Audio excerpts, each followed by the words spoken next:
इथं मुले 10वीचे पेपर देऊन आलेले आहेत. ते तिकडे पडतात. आज सायन्स 1 पेपरवरून आल्यानंतर सर्व मुलांचे पेपर असे जमा करून घेतले जातात आणि जमा करून झाल्यानंतर असं कोणता पेपर काढला तर इथं हा पेपर आहे एका मुलाचा. तर पवार प्रसाद प्रकाश तिथं लिहावं लागतं. लिहायला लावतो आम्ही. पेपर झाल्यावर एक्सपेक्टेड मार्क 40. त्याला 40 मार्काचा पेपर आहे तर 40 मिळतील. टोटल पेजेस त्याने लिहिले 15. टोटल स्क्रॅचेस TS 0 आणि काय आहे हँडरायटिंग ग्रेड त्यानेच लिहिलेली A ग्रेड. अजून एखादा पेपर दाखवतो घ्या जवळ. तर इथं एक पेपर आहे. सगळ्यात लास्ट मुलगा आहे 22कर. Please continue. 22कर नावाचा मुलगा आहे. सर्वात बेफिकीर, सर्वात आळशी आणि सर्वात लेझी मुलगा. फक्त खेळात इंटरेस्ट. फक्त खेळात. अर्थात तो वाईट नव्हता. He was not a bad boy. He was a good boy. पण खेळ सोडून त्याला दुसरं काहीच आवडलं नाही.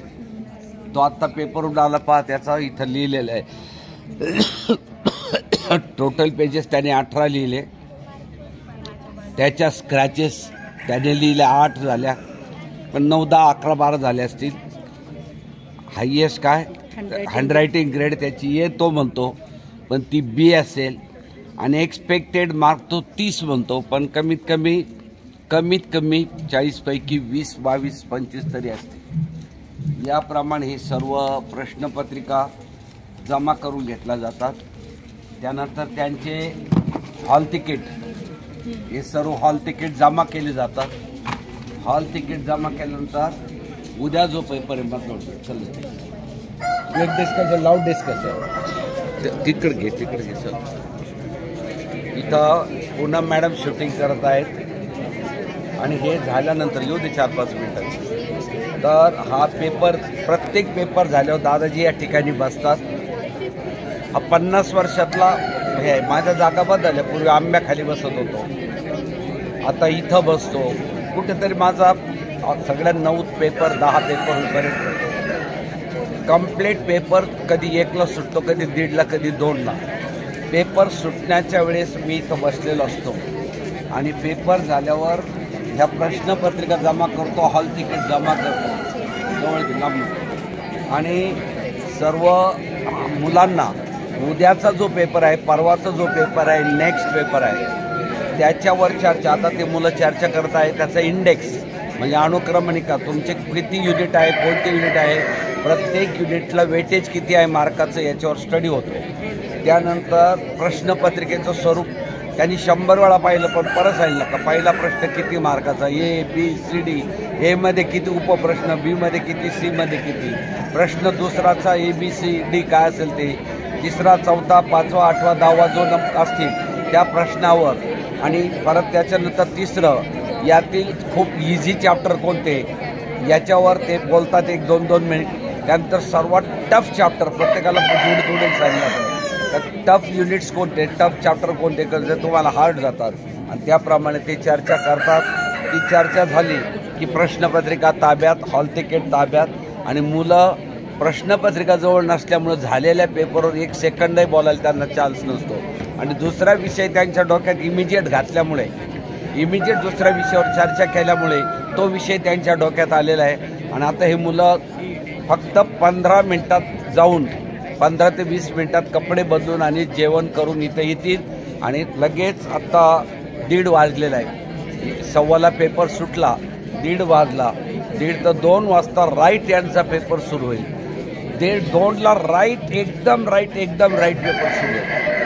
अगदी पेपरच्या शेवटच्या 3 पेपर राहिलेले तरीही पालक चुका करतात. काल 5 पालकांनी चुका केल्या. तेही 5ही पालक चुकीस पात्र आहेत. जादा बोलत नाही. मुलं तुम्हाला सांगतील कोण 5 पालक चुकले तर शेवटी पालक चुकतात, मुलं नाही. मुलं खूप गोड आहेत या बॅचचे, खूप गोड आहेत, पालक आहे खूप छान. पण शेवटच्या क्षणाला 5 पालकांनी थोड्याशा चुका केल्या, तर त्यांच्या मुलावर त्याचे परिणाम होऊ राहिले. आणि इथं आता लगेच यांच्याबरोबर 2 सायन्सचे टीचर राहतील. तुझं तिरकं होतं थोडासा तरी. हां, तर सायन्सचे 2 टीचर राहतील, प्रत्येक विषयाचे 2. इंग्लिशचा पेपर असला तर 2, मराठीचे 2, हिंदीचे 2, सायन्सचे 2, मॅथ्सचे 2, जॉग्रफी हिस्ट्रीचे 2, असे 2-2 टीचर राहतात. आणि ते असे कडेनं दिवसभर फिरत असतात रात्री 8पर्यंत. आणि त्यानंतर त्या फिरता फिरता त्यांच्या डिफिकल्टी सॉल्व्ह केल्या जातात. जे मुलं डिफिकल्टी विचारतील त्यांना वेगळं बसवलं जातं, न विचारणाराला वेगळं. आणि त्या धाकामुळं प्रत्येक मुलगा डिफिकल्टी विचारतो. जो अभ्यास करतो तो डिफिकल्टी विचारतो, जो बेफिकीर असतो तो डिफिकल्टी विचारत नाही. आणि सरासरी दिवसाला मुलाने 10 ते 12 डिफिकल्टी त्या टीचर्स लोकांना विचारायची. समजा इथं स्टेट बोर्डाला 80 मुलं आहेत किंवा 90 मुलं आहेत. या 90 मुलांनी दिवसभर 2 टीचरला कमीत कमी 10 जरी प्रत्येकाने विचारल्या तर 90 मुलांच्या 900 डिफिकल्टीज होतात. मायक्रो छोट्या मोठ्या काही डिफिकल्टी विचारा, परंतु त्या टीचरने फिरत राहायचं, यांनी डिफिकल्टी विचारायचा. स्लेटचा वापर कंपल्सरी करायचा, स्लेट वापर, पाटीचा वापर कंपल्सरी करायचा. आणि त्यानंतर नोटबुकचा वापर करायचा. आणि त्यातील pattern wise, unit wise study, pattern wise. ज्यादा 3 दिवस गॅप असेल, 4 दिवस, तर युनिट वाईज आणि पॅटर्न वाईज केला जातो. आणि आत्ता ज्यावेळेस वेळ कमी असतो त्यावेळेस मात्र युनिट वाईज स्टडी केला जातो. आणि हा स्टडी परफेक्ट करून घेऊन जाताना मुलांना सकाळी छान जेवण दिलं जातं. 8 वाजता जेवण, 8:30ला जेवण देतो. नंतर 9 वाजता आमच्या 8:30 ते 9:30पर्यंत इथं परत अभ्यासाला बसवतो. त्यावेळेस परत ते मेन 2 टीचर, मी किंवा पूनम मॅडम किंवा मेन 2 टीचर तिथं राहतात. त्यानंतर त्या मुलांना देवघरात, आमच्या घरात नेलं जातं. देवघरात दर्शन होतं. तिथं फलाहार केला जातो. 9:45 वाजता फलाहार असतो. काहीतरी फळं, वेगवेगळे फळांचा स्टॉक ठेवला जातो. फलाहार झाला की मुलं सरस्वती मंदिरात जातात. त्यात जाताना तिथे गेल्यावर सरस्वती मंदिराजवळ फोटो सेशन होतं. फोटो सेशन झालं का आरती होते. आरती झाल्यावर तिथं ज्ञानेश्वर शेवटचे 5 मिनिट गायडन्स करतात आणि मुलं केंद्रात जातात. हा आमचा नित्य नियम 50 वर्षातला नियम आहे. त्या मुलांना थोडं देखील इकडे तिकडे डिस्टर्ब झाला, विशेषतः डे स्कॉलर पालकांना, तर ते पालक चुकीचे असतात. डे स्कॉलर बेफिकिरीने लेट पाठवणं, एखाद्या पेपरच्या तयारीला इथं मुलं पोच न करणं, रविवार असला का घरी ठेवणं, रविवारीच उलट जादा तयारी करून घेतली जाते.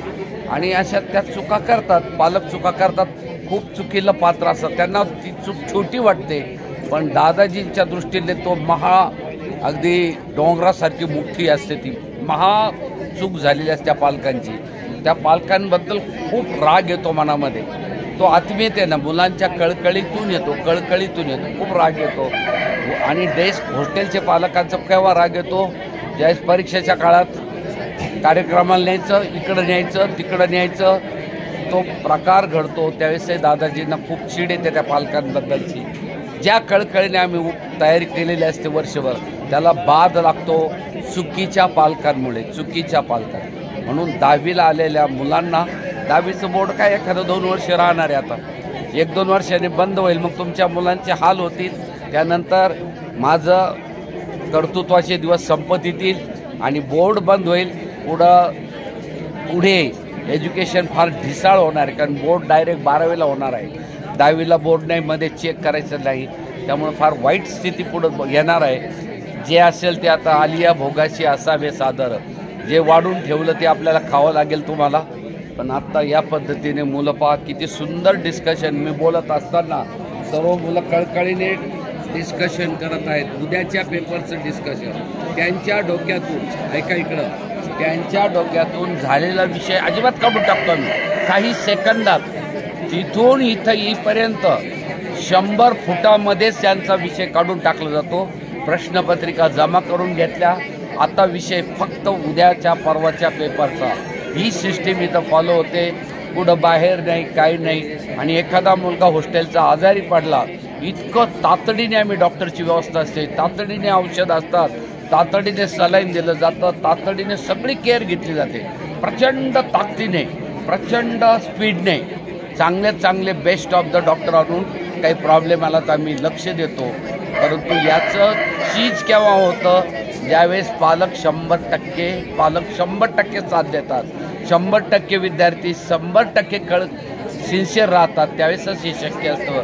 1% जरी मुलगा बिगर सिन्सिअर तो नासका कांदा सर्वांना बिघडवतो. आणि एक दोन पालक जरी चुकीचे असले तर पूर्ण बॅचवर त्याचा परिणाम खूप वाईट होतो.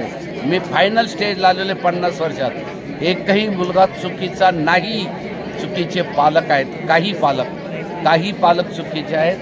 आणि एखादा दोन मुलगा संगतीत चुकतो, त्याला आपण चांगले करू शकतो. पालक चांगले असले तर मुलाला नीट करायला काहीही वेळ लागत नाही, आपण चांगलं करू शकतो. हे लक्षात ठेवा. पुन्हा ही पद्धत तुम्हाला माहीत पाहिजे की 50 वर्ष दादाजी 10वीचे मुलं कसे हाताळतात. त्यामुळे इथं 10वीला प्रचंड गर्दी असते. हायेस्ट संख्या आमची 10वीला असते. KG ते 10वीपर्यंत जर करत गेलं तर सर्वात जास्त ॲडमिशन आमच्याकडं 9वी, 8वी, 9वी, 10वीला खूप ॲडमिशन्स असतात. आणि हे पाहतात लोक की 10वी करता काय तयारी करून घेतली जाते. सर्व त्यांचा मळ काढून टाकला जातो, त्यांच्यातल्या डोक्यातली घाण काढली जाते, त्यांच्यातला अभ्यासातला जो वीकनेस आहे, त्यांचा जो अभ्यासातील ड्रॉबॅक आहेत, लूप होल्स आहेत, ते काढून टाकले जातात. मुलं चांगले करण्याचा प्रयत्न केला जातो. ठीक आहे, आता तुम्हाला सहज दाखवतो. एक minute. How many of will get out of marks? Hands up. हे मुलं म्हणतात आउट ऑफ मार्क. आजच्या पेपरला आउट ऑफ वाले ती एक मुलगी मागची 35 येते, कशी काय आउट ऑफ बनते? कोण येते 35 वाले? हात खाली घे. कोण येते 35? हां, हे मुलं आउट ऑफला जवळजवळ 90% मुलं म्हणतात आउट ऑफ. पण एखादा 2 मार्क कमी इकडं तिकडं होऊ शकतो, आज त्यांना वाटतं. पण आज 90-95% आउट ऑफ. 5% ते नेहमी येतानाच पाठीमागं बसतात, त्यांना थोडं गिल्टी वाटतं, 2-3% कमी मिळणार आहे. ठीक आहे, पण प्रयत्न केले असतात. Hands down. तर याप्रमाणे हा व्हिडिओ मुलंही तुम्हाला दिसतील. 10वीच्या पालकांनाही ह्या व्हिडिओ आपला मुलगा पुढं बसलेला आहे याचं फार महत्त्वाचं आहे. आपला मुलगा दादाजीच्या जवळ आहे का, आपली मुलगी दादाजी जवळ आहे का, दादाजीपासून लांब आहे? जितका मुलगा दादाजीपासून लांब आहे तितका तो मुलगा संशयित असतो शेवटच्या दिवसापर्यंत. तो मुलगा नक्कीच काहीतरी चालाकी असते, काहीतरी गिल्टी वाटतं. तो नक्कीच तुमचा मुलगा जर व्हिडिओ जवळ दिसत नसेल, मुलगा मुलगी जितके ते माग आहेत तितके ते चुकीचे आहेत. थोडक्यात कधी ते गुन्हेगार सुद्धा आहेत आणि ते कच्चे आहेत, बेफिकीर आहेत. पण तरी वळण लावावं लागतं. ही सर्व पालकांना परत एक सहज हा व्हिडिओ जपून ठेवा, सबस्क्राईब करा आणि तुमच्या शेकडो मित्रांना सांगा की ही पद्धत कशी आहे. ओम शांती.